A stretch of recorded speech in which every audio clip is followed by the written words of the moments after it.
தமிழ் திரையுலகுக்கு மட்டுமில்லாமல் இந்திய திரையுலகுக்கே ஏவிஎம் நிறுவனம் ஆற்றிய பணி ஆக்கச் சிறந்தது. அதாவது ஒவ்வொரு காலகட்டத்திலையும்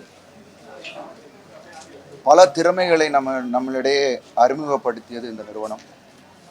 பல பேருக்கு வேலை கொடுத்துருக்காங்க.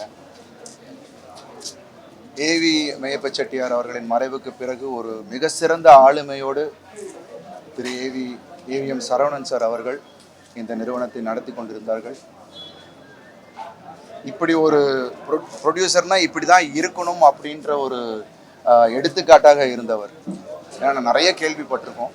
பட் இவ்வளோ ஒரு சிறந்த நிறுவனத்தோடு நானும் பணியாற்றுறதுல ரொம்ப ரொம்ப பெருமையாகவும் இருக்குது. அவரை சந்திக்கூட வாய்ப்பும் கிடைச்சிது, அவர் கூட பேசக்கூடிய வாய்ப்பு கிடைச்சிது. அது நான் ரொம்ப பெருமையாக நினைக்கிறேன். ஏன்னா அவ்வளோ ஒரு டிசிப்ளின், எல்லாருக்கும் மரியாதை, அது ஒரு வெல் ஆர்கனைஸ்டு டீமோட பண்ணிகிட்டு இருந்தது. எல்லாத்துக்கும் மேலே அவருக்கு சினிமா மேலே ஒரு பேஷன். ஸோ அப்படிப்பட்ட ப்ரொடியூசர்ஸை இப்போ பார்க்குறது ரொம்ப அபூர்வமாக இருக்குது. ஏன்னா அதுதான் அவரை இவ்வளோ நாள் நம்ம திரையுலகத்தில் வச்சுட்டு இருந்ததுன்னு நினைக்கிறேன்.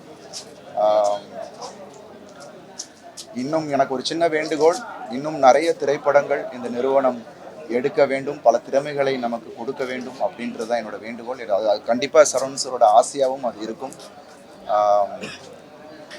அவரோட இந்த மறைவு இந்திய திரையுலகுக்கே ஒரு பெரிய இழப்பு. அவரோட ஆன்மா சாந்தி அடைய இறைவனை வேண்டிக் கொள்கிறேன்.